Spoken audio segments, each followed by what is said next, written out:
Bismillahirrahmanirrahim. Assalamualaikum warahmatullahi wabarakatuh. Innal hamdalillah nahmaduhu wa nasta'inuhu wa nastaghfiruh wa na'udzu billahi min shururi anfusina wa min sayyiati a'malina. Man yahdihillahu fala mudilla lahu wa man yudlil fala hadiya lahu. Asyhadu an la ilaha illallah wahdahu la syarika lah wa asyhadu anna Muhammadan abduhu wa rasuluhu, amma ba'd. Kaum muslimin yang dirahmati Allah Subhanahu wa taala, segala puji bagi Allah Subhanahu wa taala, Rabb semesta alam. Salawat beserta salam senantiasa tercurahkan kepada Nabi kita Muhammad sallallahu alaihi wasallam, keluarganya, dan begitu pula kepada para sahabatnya.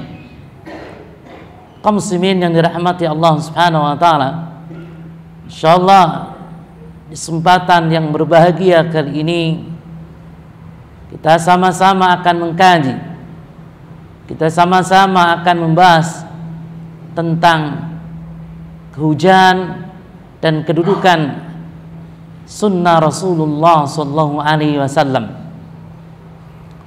Kaum muslimin yang dirahmati Allah Subhanahu wa taala, sebagaimana kita ketahui bersama bahwa as-sunnah adalah segala sesuatu yang disandarkan kepada Nabi Muhammad sallallahu alaihi wasallam, baik berupa akidah, berupa ibadah, berupa muamalah, berupa akhlak, dan juga urusan-urusan agama yang lain.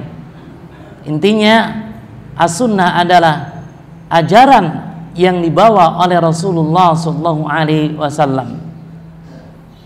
Tentunya kita sebagai kaum mukminin, sebagai kaum muslimin, wajib mengikuti as-sunnah, wajib mengikuti ajaran Rasulullah sallallahu alaihi wasallam.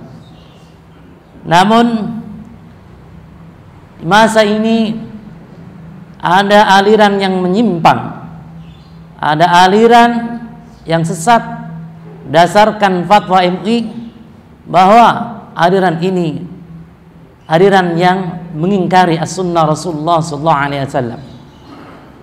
Karena itu pokok-pokok dasar ajaran mereka pun menyimpang dari kebenaran.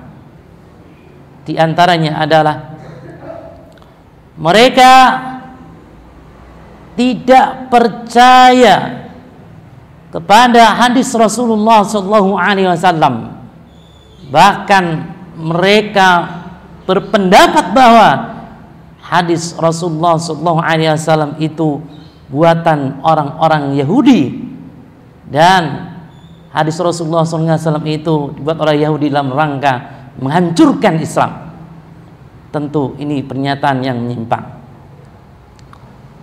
Kemudian mereka pun hanya mengambil dasar agama dari Al-Quran, sehingga ketika mereka beribadah, pokoknya ibadah yang ada dalam Al-Quran mereka kerjakan. Ketika mereka berakidah, akidah yang ada dalam Al-Quran mereka yakini. Kaum muslimin yang dirahmati Allah Subhanahu wa taala, sehingga dalam masalah ibadah, dalam masalah akidah banyak sekali yang menyimpang. Dalam masalah syahadat, mereka bersyahadat dengan apa? Isyhadu bi anna muslimun. Saksikanlah kami adalah orang-orang beriman, kami adalah orang-orang Islam. Ucapan syahadat mereka demikian, bukan ucapan syahadat asyhadu an la ilaha illallah wa asyhadu anna Muhammadar Rasulullah. Salat mereka pun bermacam-macam. Ada yang salatnya 2 rakaat, Ada juga sholatnya cukup dengan eling, sholatnya cukup dengan mengingat. Kenapa? Karena dalam ayat Al-Quran disebutkan aqimus sholat li dzikri, tegakkanlah sholat dalam rangka mengingatku. Sehingga mereka katakan bahwa cukup dengan mengingat sudah dikategorikan sholat. Kemudian dalam masalah puasa, ya, dalam masalah puasa, maka menurut mereka orang yang wajib menunaikan ibadah puasa adalah orang yang melihat bulan. Di Indonesia ini ketika orang yang melihat bulan itu, orang yang melihat hilal itu hanya 5 orang, ya 5 orang saja yang berkewajiban menunaikan ibadah puasa. Kemudian pada rahmat Allah Subhanahu wa taala, keyakinan mereka yang lain bahwa orang yang meninggal dunia tidak perlu disolati. Kenapa demikian? Karena dalam ayat-ayat Al-Quran tidak disebutkan orang yang meninggal dunia itu disolati. Kemudian ketika menunaikan ibadah umroh atau menunaikan ibadah haji, maka tidak perlu mengenakan pakaian ihram, karena menurut mereka pakaian ihram itu adalah pakaian orang Arab. Pakaian ihram itu adalah pakaian yang buat repot. Cukup ketika ihram bisa menggunakan jas, menggunakan pakaian biasa, dan juga menggunakan celana. Kaum muslimin yang dirahmati Allah Subhanahu wa taala, inilah fenomena yang ada di masyarakat Indonesia tentang ingkar sunnah. Mereka tidak mempercayai, tidak meyakini bahwa as-sunnah dijadikan sebagai hujjah. As-sunnah tidak bisa dijadikan sebagai sumber dalam agama Islam ini. Padahal kalau kita mencoba menggali ayat-ayat Al-Quran dan juga hadis-hadis Rasulullah SAW, maka kita dapatkan bahwasanya as-sunnah adalah hujjah syar'i. As-sunnah bisa dijadikan sebagai, ya, sumber hukum Islam. Tidak bisa, ya, tidak dikatakan bisa, tapi memang harus dijadikan sebagai hujjah, harus dijadikan sebagai sumber hukum Islam. Ya. Kita lihat beberapa dalil-dalil yang menyatakan bahwasanya as-sunnah merupakan hujjah. As-sunnah merupakan sumber pokok agama Islam. Yang pertama adalah banyak ayat-ayat Al-Quran yang menjelaskan pada kita agar kita beriman kepada Nabi kita Muhammad sallallahu alaihi wasallam. Allah Subhanahu wa taala berfirman di dalam Al-Quran surat An-Nisa ayat yang ke-36. Mohon maaf, Allah Subhanahu wa taala berfirman di dalam Al-Quran surat An-Nisa ayat yang ke-136. Ya ayyuhalladzina amanu aminu billahi wa rasulih. Wahai orang-orang yang beriman, tetaplah kalian beriman kepada Allah dan Rasulnya. Wal kitab alladzi nazzala ala rasulih, dan pada kitab yang telah diturunkan kepada Rasulnya. Wal kitabil ladzi anzala min qabl, dan beriman kepada kitab yang turunkan sebelumnya. Wa may yakfur billahi wa malaikatihi wa kutubihi wa rasulihi wal yaumil akhir faqad dhalla dhalalan ba'ida. Barang siapa yang tidak beriman kepada Allah, kepada para malaikatnya, para kitab-kitabnya, kepada Rasulnya, dan juga kepada pada hari akhir, maka sungguh ia telah tersesat dengan kesesatan yang jauh.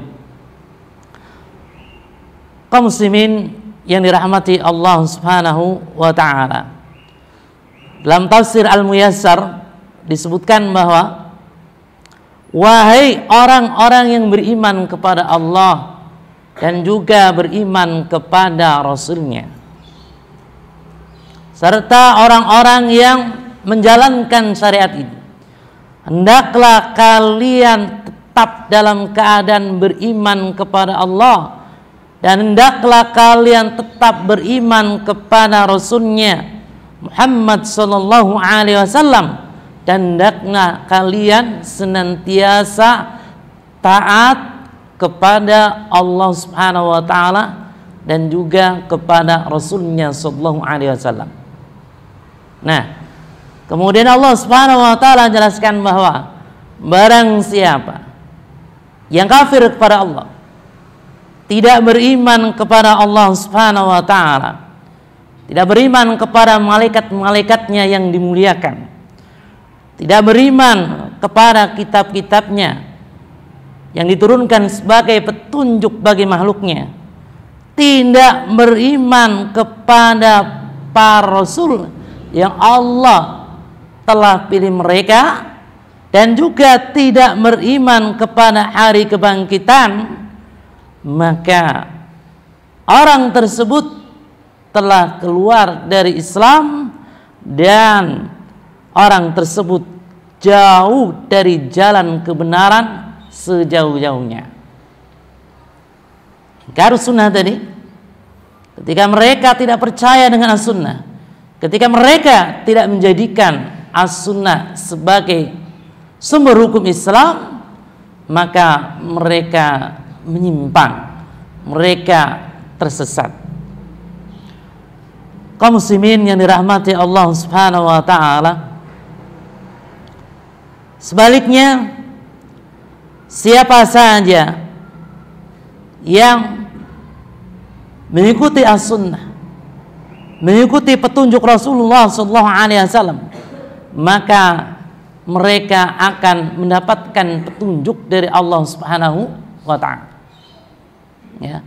Ketika di dunia ini mereka mendapatkan petunjuk, bahkan tidak hanya mendapatkan petunjuk, ya, mereka akan memperoleh kebahagiaan, kesenangan, baik di dunia maupun di akhirat. Coba kita perhatikan sebuah kisah yang terjadi pada zaman Rasulullah SAW. Kisah ini disebutkan oleh Al-Imam Ibnu Katsir.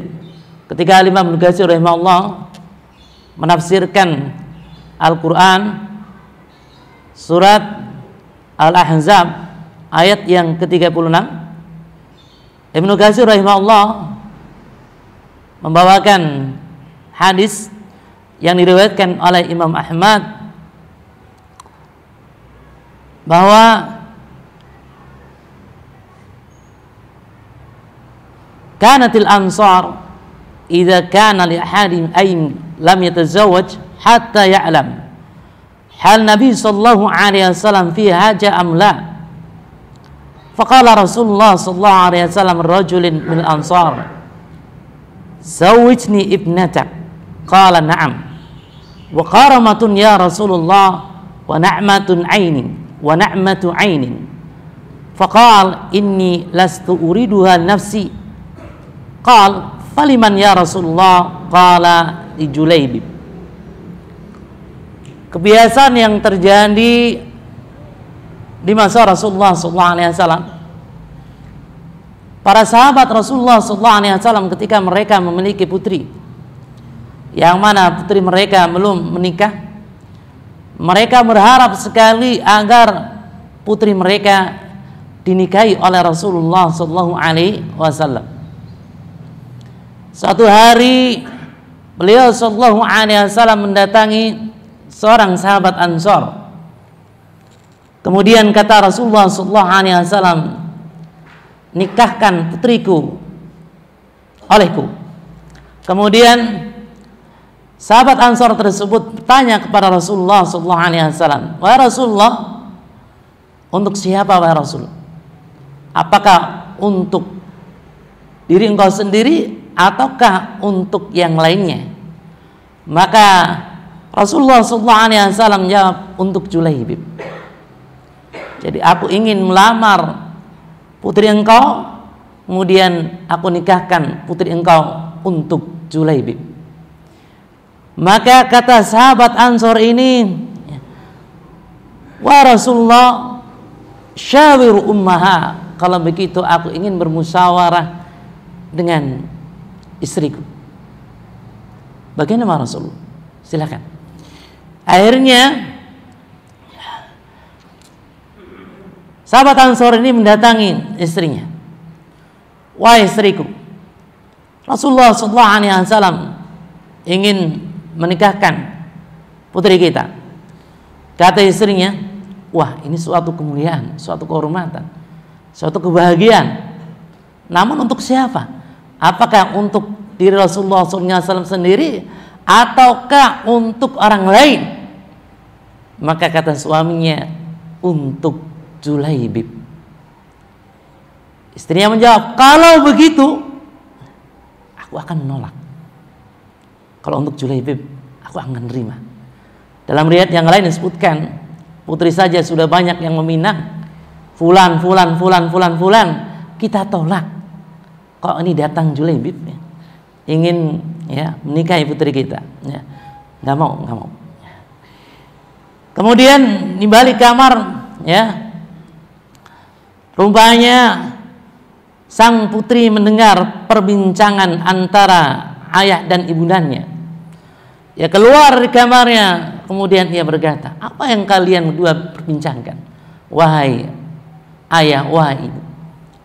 Ya, bukankah Rasulullah SAW memerintahkan para ayah, para ibu, ya, agar kalian berdua ridha, rela, ya, putri kalian berdua ya dinikahi oleh Julaibib?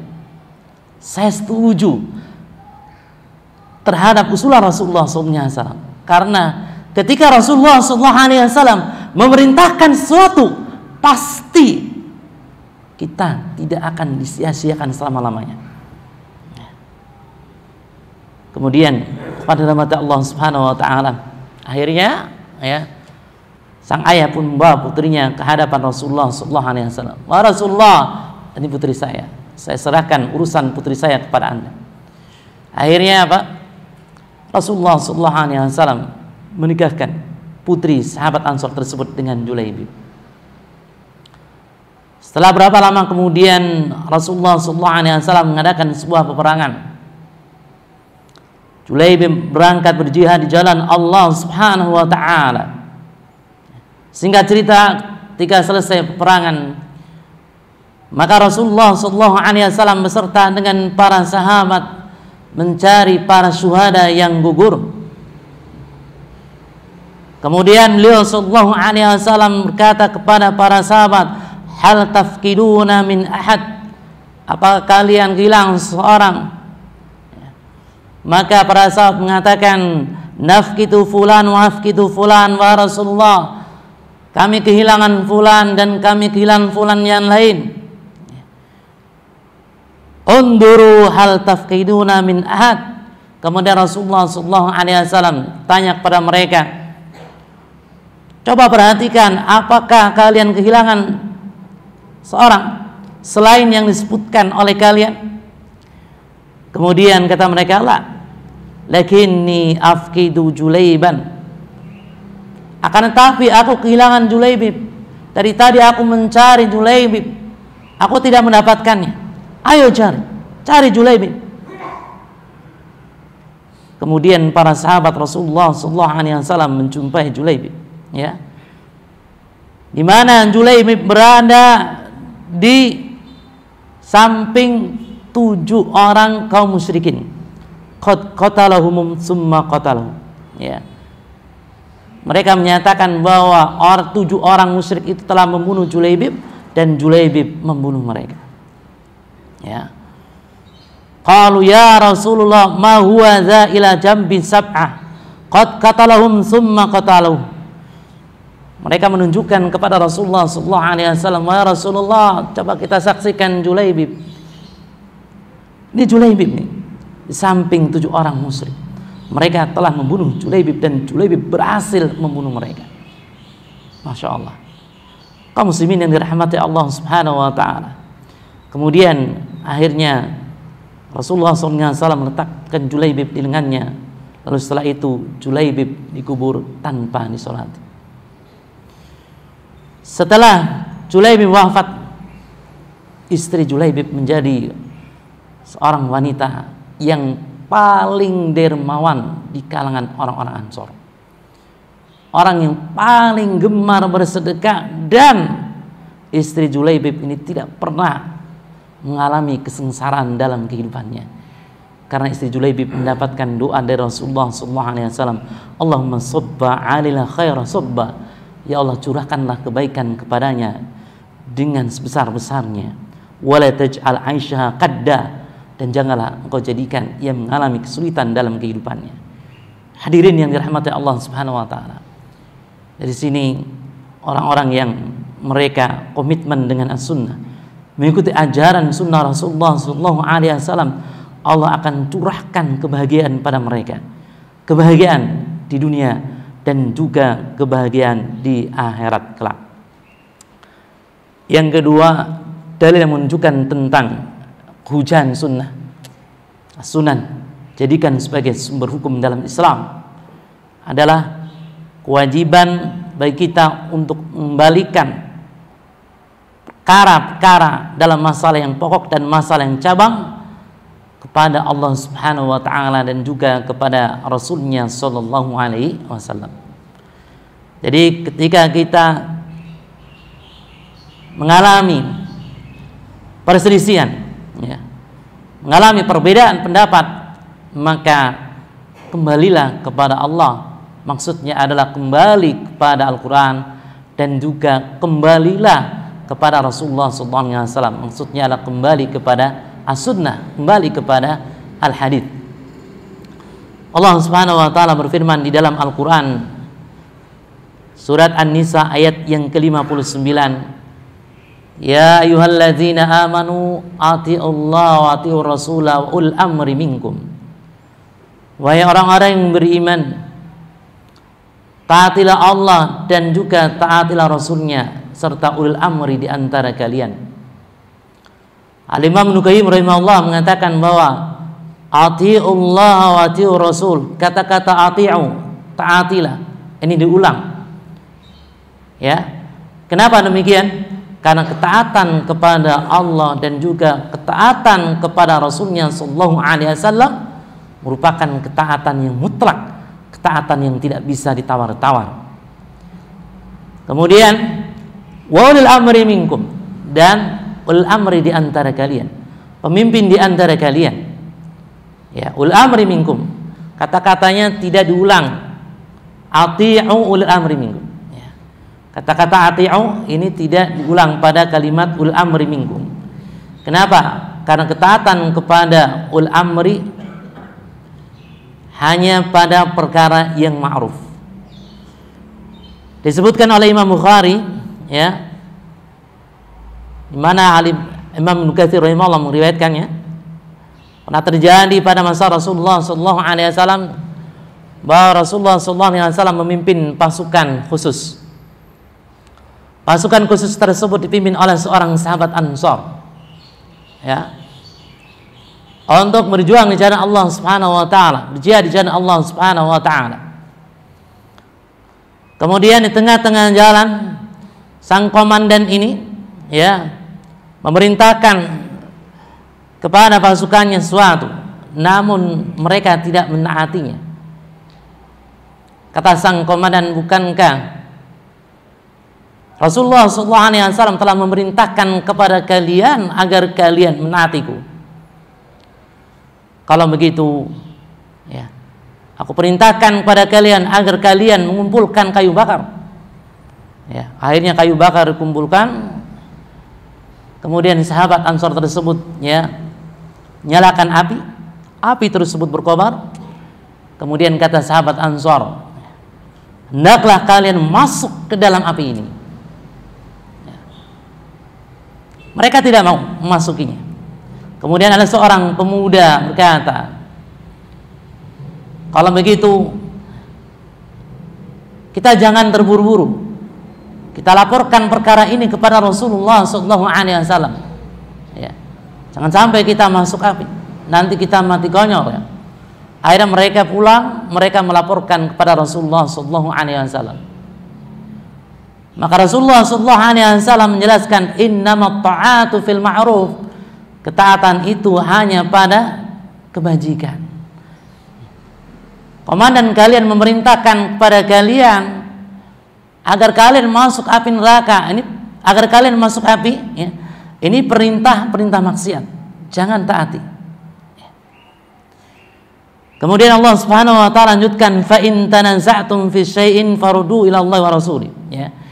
Apabila kalian terjadi perselisihan, maka kembalikan kepada Allah dan juga kembalikan kepada Rasul ya. Menurut Mujahid, dan bukan hanya seorang dari kalangan ulama salafun saleh yang mengatakan bahwa mengembalikan kepada Al-Quran maksudnya mengembalikan kepada Allah maksudnya adalah mengembalikan kepada Al-Quran, sedangkan mengembalikan kepada Rasulullah SAW maksudnya adalah mengembalikan kepada as-sunnah. Ini merupakan perintah dari Allah Subhanahu wa taala bahwa segala sesuatu yang diperselisihkan di antara manusia menyangkut masalah pokok-pokok agama dan menyangkut masalah cabang-cabang agama, hendaknya mengembalikannya kepada kitabullah dan juga kepada sunnah Rasulullah sallallahu alaihi wasallam. Hadis bagaimana firman Allah, wa makhtalaftum fihi min syai'in fahukmuhu ilallah. Dan apa saja yang kalian perselisihkan dari suatu, maka keputusannya kepada Allah Subhanahu wa taala. Sehingga apa saja yang diputuskan oleh Al-Quran dan juga apa saja yang diputuskan oleh sunnah Rasulullah SAW pasti adalah al-haq, pasti adalah kebenaran. Kaum muslimin yang dirahmati Allah Subhanahu wa taala. Dengan demikian, ketika kita mendapati permasalahan-permasalahan agama ini, kita kembali kepada Al-Quran dan kita kembali kepada sunnah Rasulullah SAW. Dalam masalah akidah, dalam masalah pokok-pokok agama, ataupun dalam masalah fikih, dalam masalah cabang-cabang agama. Misalkan ketika ada pernyataan bahwa kewajiban sholat 5 waktu itu ya tidak ada di dalam Al-Quran. Kembalikan kepada Al-Quran, lihat tafsir-tafsirnya bagaimana. Kembalikan kepada hadis-hadis Rasulullah SAW. Ya, kembalikan kepada para ulama salafuna saleh. Maka kita akan meniti jalan yang lurus, jalan kebenaran. Ya. Dalam masalah akidah, misalkan ada orang yang berkata bahwa kiamat akan terjadi tanggal sekian, bulan sekian gitu. Kita kembalikan kepada Al-Quran dan As-Sunnah Rasulullah SAW tentang masalah kiamat. Ternyata masalah kiamat ini adalah perkara yang memang masuk bagian perkara yang gaib ya, yang tidak diketahui kecuali oleh Allah Subhanahu wa taala. Kaum muslimin yang dirahmati Allah Subhanahu wa taala. Selanjutnya yang ketiga, ketaatan kepada Rasulullah SAW berarti termasuk bagian dari ketaatan kepada Allah Subhanahu wa taala. Allah Subhanahu wa taala berfirman dalam Al-Qur'an surat An-Nisa ayat 80, "Man yuti'ur rasul faqad ata'a Allah wa man tawalla fama arsalnaka 'alaihim hafizha." Barang siapa yang mentaati Rasul, sungguhnya ia telah mentaati Allah. Barang siapa yang berpaling dari ketaatan Rasul, maka kami tidak mengutusmu untuk menjadi pemelihara bagi mereka. Kaum muslimin yang dirahmati Allah Subhanahu wa taala, ya. Al-Imam Ibnu Katsir rahimahullah ketika menafsirkan ayat ini, beliau mengatakan bahwa Allah Subhanahu wa taala memberitahukan kepada para hambanya dan juga kepada rasulnya, yaitu Nabi Muhammad sallallahu alaihi wasallam, barang siapa yang menaati Rasulullah sallallahu alaihi wasallam berarti ia telah menaati Allah Subhanahu wa taala. Sebaliknya, barang siapa yang durhaka kepada Rasulullah sallallahu alaihi wasallam, tidak mau mengikuti ajaran Rasulullah sallallahu alaihi wasallam, maka sungguh ia berarti telah durhaka kepada Allah Subhanahu wa taala. Ya. Qala Ibnu Abi Hatim haddatsana Ahmad bin Sinan haddatsana Abu Muawiyah haddatsana Al-A'mas an Abi Shalih an Abi Hurairah radhiyallahu anhu qala qala Rasulullah sallallahu alaihi wasallam man ata'ani faqad ata Allah wa man asani faqad asallah. Dari Abu Hurairah radhiyallahu anhu bahwa Rasulullah sallallahu alaihi wasallam bersabda, barang siapa yang taat kepadaku maka berarti sungguh ia telah taat kepada Allah Subhanahu wa taala. Barang siapa yang durhaka kepadaku, durhaka kepada Rasulullah sallallahu alaihi wasallam, maka ya, dia telah durhaka kepada Allah Subhanahu wa taala. Ikhwan, jika seorang mentaati Allah berarti dia telah mentaati Rasulnya sallallahu alaihi wasallam. Ketaatan kepada Allah Subhanahu wa taala menjadikan seorang memperoleh surga Allah Subhanahu wa taala yang mengalir di bawahnya sungai-sungai. Seperti disebutkan di dalam Al-Qur'an surat An-Nisa ya, di ayat yang 13 dan juga di ayat yang 14. Setelah Allah Subhanahu wa taala menjelaskan tentang masalah pembagian warisan, ya. Jadi bagian suami ketika istri meninggal dunia, istri tidak memiliki anak, maka suami mendapatkan setengah, ya. Ketika istri meninggal dunia, istri memiliki anak, suami mendapatkan seperempat. Bagian istri, ketika suami meninggal dunia, suami memiliki anak, maka istri mendapatkan seperdelapan. Ya. Ketika suami tidak memiliki anak, maka istri mendapatkan seperempat. Kemudian juga di situ jelaskan tentang bagian-bagian ahli waris yang lain. Ya. Ada bagian ibu, bagian ayah, kemudian bagian dua anak perempuan, bagian anak perempuan ketika seorang sendiri, bagian saudara perempuan, dan juga bagian-bagian yang lain. Setelah itu Allah Subhanahu wa taala katakan tilka hududullah. Itulah batasan-batasan Allah Subhanahu wa taala. Ya.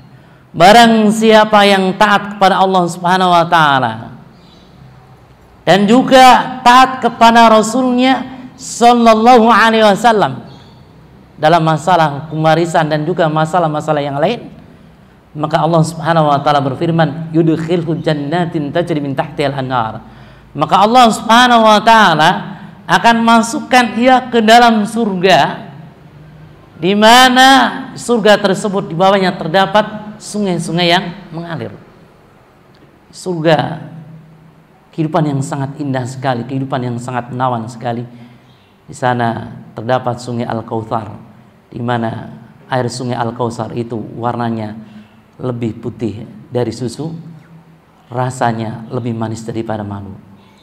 Kemudian di tepi sungai Al-Kautsar, samping kanan dan kiri sungai Al-Kautsar, ya, terbuat dari emas. Surga ada dipan-dipan yang tinggi, yang empuk sekali. Di atas dipan-dipan surga terdapat bidadari yang sangat cantik jelita dan menawan. Ya. Ketika penghuni surga mau duduk di atas dipan tersebut, ya, dipan tersebut secara otomatis merendah. Kemudian di surga juga terdapat pelayan-pelayan surga, yang mana pelayan-pelayan surga tersebut tetap muda, tidak pernah mengalami tuaan sedikit pun. Umur mereka tetap, ya, tidak akan bertambah, dan pelayan-pelayan surga tersebut ya mengenakan pakaian yang sangat indah, wajah-wajah mereka bercahaya, sehingga ya saking banyaknya pelayan-pelayan surga yang melayani penghuni surga, yang mereka bertaburan melayani penghuni surga, yang mereka dalam keadaan menggunakan pakaian yang sangat indah, engkau mengira bahwasanya pelayan-pelayan surga itu seperti hanya mutiara yang bertebaran. Semoga Allah Subhanahu wa taala senantiasa memberikan hidayah kepada kita sehingga kita senantiasa komitmen dengan sunnah Rasulullah SAW, dan semoga Allah Subhanahu wa taala memberikan kepada kita husnul khatimah. Assalamualaikum warahmatullahi wabarakatuh.